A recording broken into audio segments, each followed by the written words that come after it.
The most common and most volatile relationship dynamic to exist is the anxious avoidant relationship.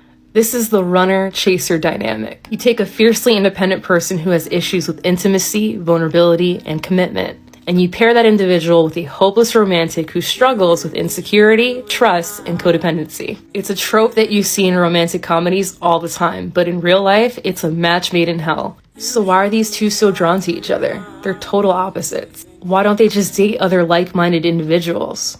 Well, the answer is quite simple. They validate each other's unhealthy beliefs about their identity and about love. When someone has an avoidant attachment style, they are very independent and very emotionally reserved.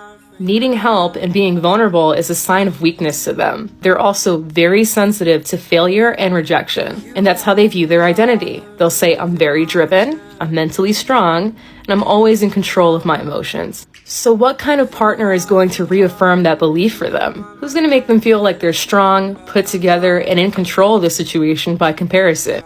Another avoidant who's equally aloof, emotionally reserved, and inconsistent, or an anxious partner who's less independent by comparison, makes them feel needed, dotes on them, idealizes them, and is very vocal about it.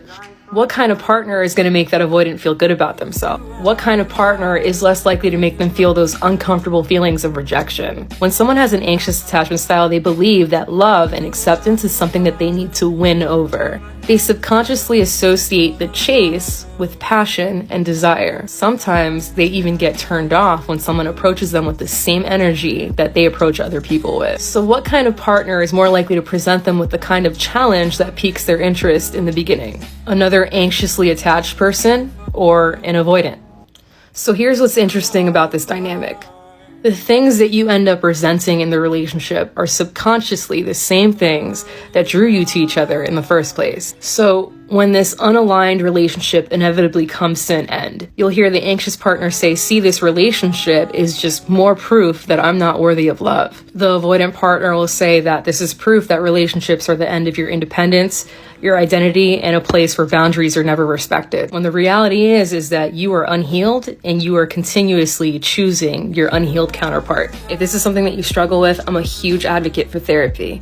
But of course, if you don't have the means or access to healthcare, there are plenty of books written by PhDs and licensed therapists on this subject. And if you ever want to talk to a friend, I do these really laid-back one-on-one sessions where you're able to speak freely and vent about your relationship without any judgment, and of course, get some feedback in return.